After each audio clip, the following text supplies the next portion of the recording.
I prefer the no rules NIL. The Wild West is better than this. You want to be a women's wrestler, 30 scholarships in women's wrestling. Yeah. How about that? Yeah. I didn't even know there was that many women's, probably not that many programs. Well, Dan, let's talk about the Wild West. The Wild West is working. Yeah. And they're trying to shut it down. Yeah. Right. They're, as I said off the top, right, they're trying this lawsuit, this settlement, in the new policies around the settlement, the enforcement mechanism that's part of it.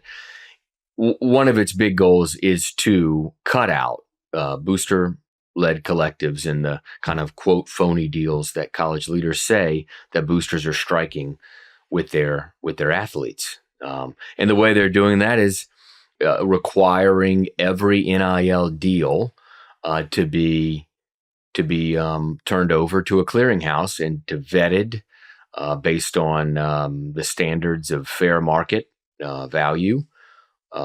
If it fails to get approved through the clearinghouse, then the enforcement entity, which could be a third party or could still be the NCAA, that's still up in the air, could then make an athlete ineligible for competition or fine a school.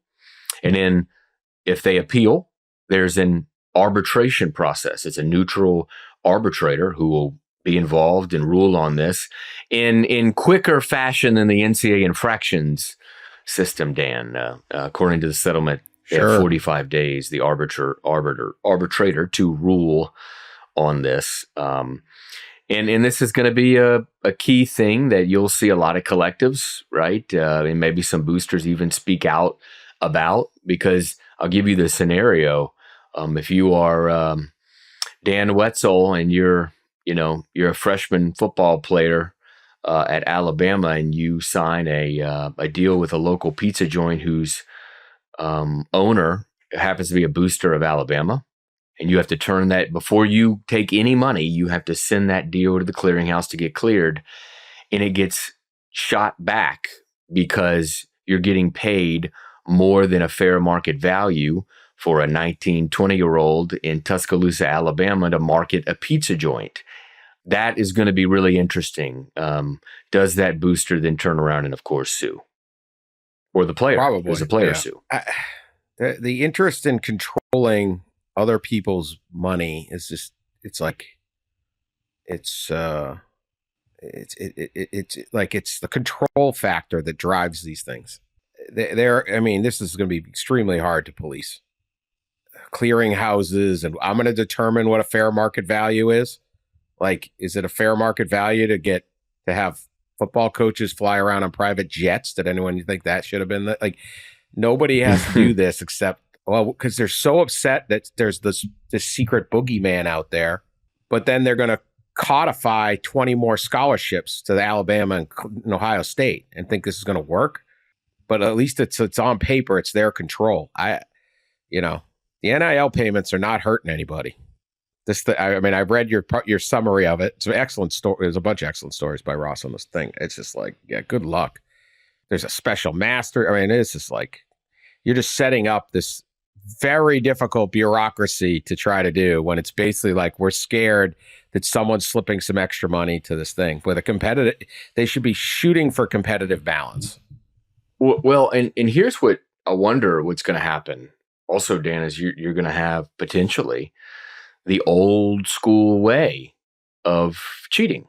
Right? You'll instead of that Dan Wetzel, that 19-year-old Alabama football player, signing the pizza deal with the boosters pizza business, you'll just have the pizza boss send you a bag of cash, right, and nobody's reporting nothing, right? And that and there's no or rarely no policing that, right? That's been happening for decades. Yeah, not a fan of this settlement. Not a fan of the settlement. I think they just talk themselves into stuff, like they just talk themselves into what's a problem. And I don't know. Then it comes to the money. 22%, I think you said, was going to be the salary cap, if you will, for an entire athletic department. Now, let's be clear. This has not been collectively bargained by the players. I understand there's a couple attorneys that say they represent all the players. They don't. Those attorneys, great guys, smart guys, are about to get an incredible windfall to settle this thing. You would never want an attorney that's got motivation to just get the settlement done to negotiate your future contractual situations. That's not a real good deal for the future athletes. So.